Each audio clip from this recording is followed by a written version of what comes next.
해커들이 요새는 고도화된 피싱을 보내기도 합니다. 성과금이나 추석 상여금을 준다. 조심해서 봐야 됩니다. 이 스팸 문자를 차단하고 싶다 한다면 핸드폰에 문자 시스템이 있어요. 이게 가장 효과적이지 않을까 생각합니다. 다크웹에 한국인들의 개인정보가 넘쳐난다, 이 말은 맞는데 한국인 개인정보뿐만이 아니라 전 세계의 개인정보들이 넘쳐납니다. 작년까지만 해도 거의 한 달, 두 달에 걸쳐서 개인정보 유출 사고는 거의 꼬박꼬박 있어 왔어요. 그러다 보니까 그런 모든 경로에서 개인정보들이 조금씩 쌓여 나갔던 것이고요. 그리고 아마 1, 2년 전인가 그쯤에 스팸 문자라고 해야 되죠. 의미 없는 스팸 문자. 저도 가끔 이해가 안 갈 정도로 뭐 링크라도 있으면은 이해가 되는데 라인으로 연락 주세요 하면서 아이디를 뿌린다거나, 근데 최근에는 그 아이디도 없는 그냥 스팸 문자들이 있는 거예요. 그런 정도로 이 스팸 문자가 너무 많아졌는데, 그 이유는 여러 가지가 있겠지만 한 1, 2년 전에 문자 재판매사가 해킹당한 사례가 있었거든요. 그래서 그 당시에 스팸 문자가 많았구나 라는 생각이 들었습니다. 이 문자 재판매사는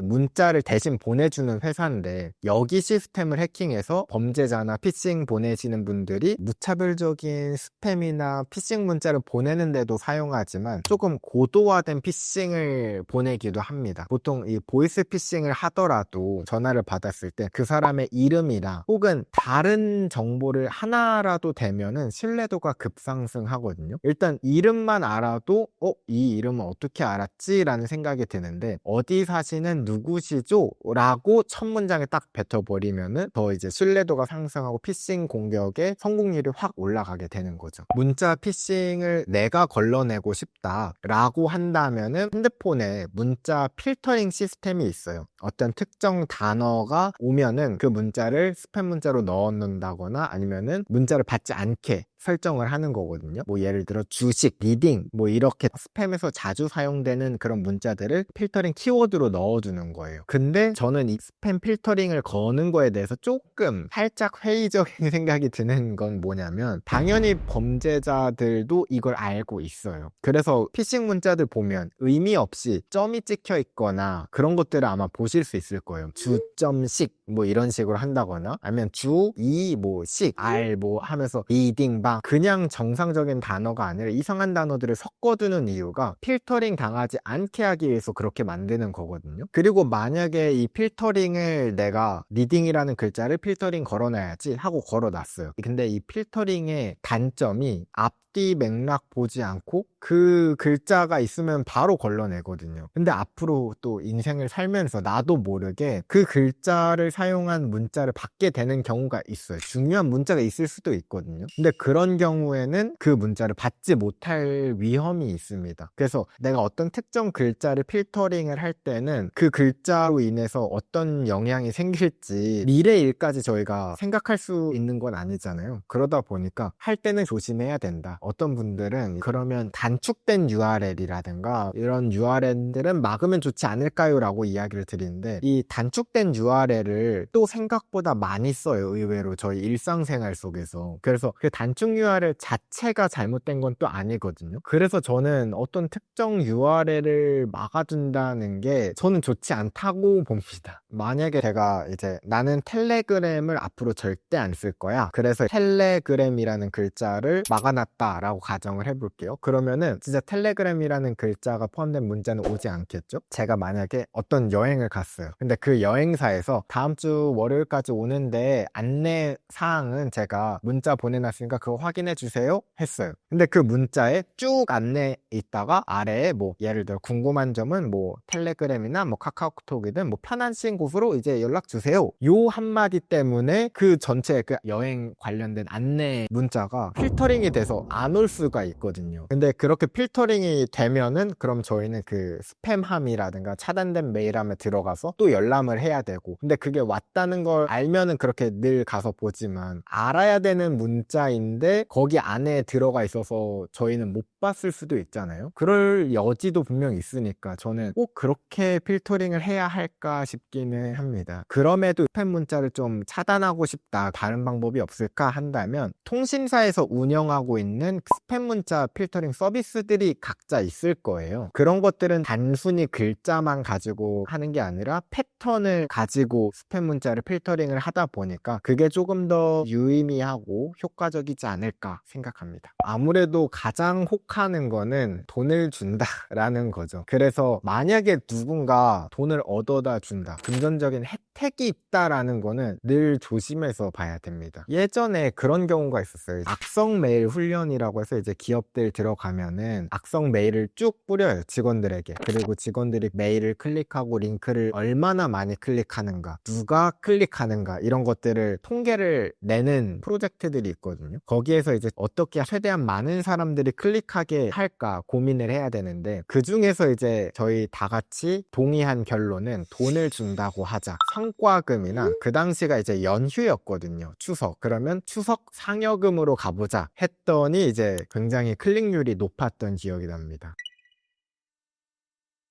유심보호 서비스란 복제 유심을 사용하는 걸 막는 기술이거든요. 근데 이 기술을 조금 설명을 드리자면은, 해커가 다른 사람의 심을 가져가서 똑같은 심을 만들어요. 그리고 그 심을 해커의 핸드폰에 꽂아서 사용하는 걸 막고자 하는 거예요. 그러면은 통신사 입장에서는 이 심이 다른 핸드폰에서 사용됐는지 원래 정상 핸드폰에서 사용하고 있는 건지를 알아차릴 수 있어야겠죠. 그 정보가 바로 IMEI라는 값입니다. IMEI는 기기에 부여되는 값인데요. 그래서 해커가 만약에 똑같은 심을 만들더라도 해커의 폰에서 꽂으면 해커 폰의 IMEI가 통신사로 넘어가겠죠. 그럼 통신사에서는 지금 다른 기기에서 접속이 됐네, 이걸 알 수 있는 겁니다. 그래서 그거를 차단을 할 수 있는 거고요. 그러면 복제 유심 공격을 막을 수가 있겠죠. 근데 문제는 이 IMEI 값이 유출이 되었다면 해커가 이 IMEI 값을 자기 핸드폰에 있는 걸 조작을 해서 피해자의 IMEI랑 똑같은 IMEI를 쓴다고 위장을 하는 거예요. 그럼 유심을 꽂아도 통신사 입장에서는 이게 원래 사용자의 기기에서 꽂았는지 아니면 해커 핸드폰에서 꽂았는지를 알 수 있는 길이 이제 없어지는 거죠. 그런 상황이라면 유심보호 서비스는 효과를 내기는 쉽지 않습니다. 이 IMEI가 유출되었다라고는 아직 나오진 않았습니다. 그러니까 IMEI가 유출될 수도 있다가 지금 현재까지의 상황인 거고요. IMEI가 정확히 나왔다는 이제 조금 기다려 봐야 되는 조사 결과입니다. 근데 이거는 IMEI가 유출되었든 안 되었든 간에 지금 현재 상황에서는 유심을 바꿔야 되는 건 맞는 겁니다. 피해는 사실 똑같습니다. 유심 정보가 유출이 되었다라는 것부터 이제 사실 여기서 피해가 이미 시작이 되었다라고 생각을 하시면 되는 거고, 실제적으로 저희가 지금 걱정하고 있는 심 클로닝 공격, 심 복제 공격 같은 경우는 이 IMEI 값이 유출되지 않았다, 이게 확실하다면 지금 대응하고 있는 유심보호 서비스가 잘 동작하기 때문에 안심할 수 있는 상황인 겁니다. 하지만 IMEI가 유출이 되었던 상황인 거라면 사실 유심보호 서비스만으로는 이걸 막기는 쉽지 않은 거죠. 그렇기 때문에 더욱더 필수적으로 유심을 바꿔야 되는 상황입니다.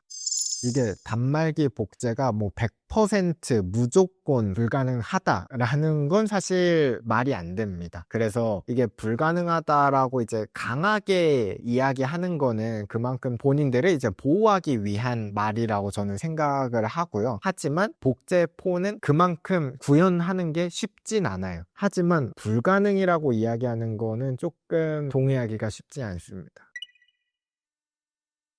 공격 유형이 일반 범죄자들, 그러니까 해커들과는 많이 다릅니다. 어떻게 다르냐면, 일반 범죄자 해커들 같은 경우는 빨리 금전적인 이득을 취하거나 아니면 어쨌든 이득을 취하고 끝내버려요. 예를 들어서 해킹을 하면은 그 기업을 협박을 해서 돈을 얻어낸다거나 아니면 다크웹에 올리면서 자랑을 한다거나. 그런데 지금 설치된 악성 코드가 발견된 건 2022년도부터 들어와서 활동을 하고 있었지만 지금까지 있었던 일이 아무것도 없었다는 거는 그동안 은밀히 자기들끼리 하고 있었다는 거예요. 근데 이제 보통 그냥 범죄자들은 3년이나 5년 이렇게 긴 시간 동안의 프로젝트를 진행을 못 합니다. 왜냐하면 빨리 돈을 벌어야 되니까. 생계형 해커들은 이 정도의 인내를 가질 수가 없어요. 그러나 국가적으로 어떤 목적이 명확한 상태에서 이런 해킹을 저지르면 이런 인내가 충분히 가능한 거죠. 이거는 그냥 정말 단순히 추측이지만 뭐 공격의 빈도로 따지면은 중국과 북한이 가장 유력하고요. 그래서 많은 분들이 벌써 이제 중국 아니냐, 북한 아니냐 하는 이야기가 나오고 있는 거고, 사실 확실한 거는 그 누구도 아직 모르죠. 추측을 해보자면 사실 피해는 있었는데 저희가 눈치를 못 채고 있었을 수도 있습니다. 이거 어디까지나 가정이지만 그런 정보들을 이용해 가지고 이미 피해가 일어났지만 그 개인은 몰랐던 거죠. 이게 이것 때문인지는 몰랐다. 혹은 몰래 특정인을 뭐 도청을 하거나 뭐 감청을 하고 있었을 수도 있는 거고, 이거는 통신 핵심 인프라 네트워크가 장악됐다라고 생각을 하고 있는 거니까, 그러면은 통신 감청이나 이런 위치 추적 뭐 이런 것도 충분히 가능은 합니다. 그럴 수도 있는 거고, 아니면 더 큰 뭔가를 위해서 작전을 준비하고 있었던 과정이었을 수도 있는 거죠. 지금 이 유심 정보 유출 사건 때문에 내 핸드폰이 통으로 털린다, 핸드폰이 장악이 된다라고 오해하시는 분들이 계시는데 사실 그것까지는 아닙니다. 유심 정보가 유출이 되었고 그 유심 복제 공격을 하게 되면 해커가 우리들의 전화번호를 이용할 수 있는 겁니다. 딱 거기까지예요. 전화번호를 이용할 수 있다라고 한다면 그 전화번호를 통해서 전화를 걸 수도 있고 받을 수도 있고 문자를 보낼 수도 있고 문자를 받을 수도 있어요. 딱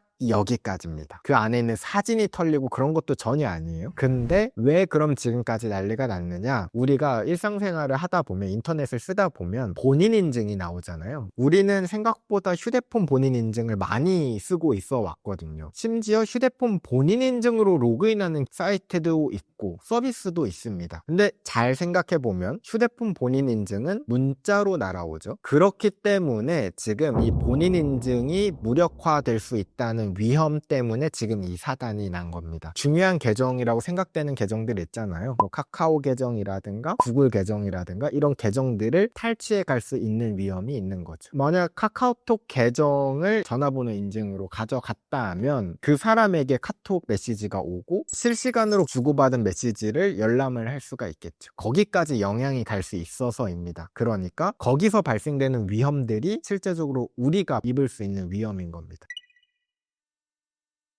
요새는 GPT라든가 개인적으로 사용하고 있는 AI 챗봇들이 많잖아요. 그래서 그런 AI 챗봇을 해킹하는 경우도 많습니다. 저희가 잘 생각해보면은 이 챗봇을 쓸 때 요새는 GPT 안 쓰는 사람은 거의 없다 할 정도로 많은 사람들이 쓰고 있거든요. 그러다 보니까 진짜 할 말 못할 말 다 하는 경우도 많습니다. 심지어 나의 중요한 정보들을 이야기하는 경우도 있고, 그러다 보니까 해커들이 그 계정을 해킹한 다음에 뭐 딴 거 하는 게 아니라 거기에 있는 채팅 내역을 보는 것만으로도 중요한 정보들을 탈취해 갈 수 있고, 이 중요한 정보들로 피싱 공격을 연결시켜서 진행할 수도 있는 거죠. 실제로 요새 일어나고 있는 문제들이긴 한데요. 이제 가끔 챗봇에다가 누구누구에 대해서 알려줘 라고 이야기를 하면은 그 사람에 관한 정보를 어떻게 알았는지 싹 정리해서 알려줍니다. 그러니까 나도 모르게 인터넷에 게시되어 있는 나의 정보들이 있을 수가 있거든요. 그래서 그런 정보들을 이제 뱉어줄 때도 있고, 가끔 이 인공지능이 학습이 잘못되어서 사용자한테 우리가 지금 질문했던 챗봇을 이용하면서 전달했던 이 개인정보가 다른 사람에게 연결되는 경우도 있었다고 합니다. 대표적으로 예전에 나왔다가 지금은 사라졌던 챗봇 서비스가 있어요. 그 서비스에서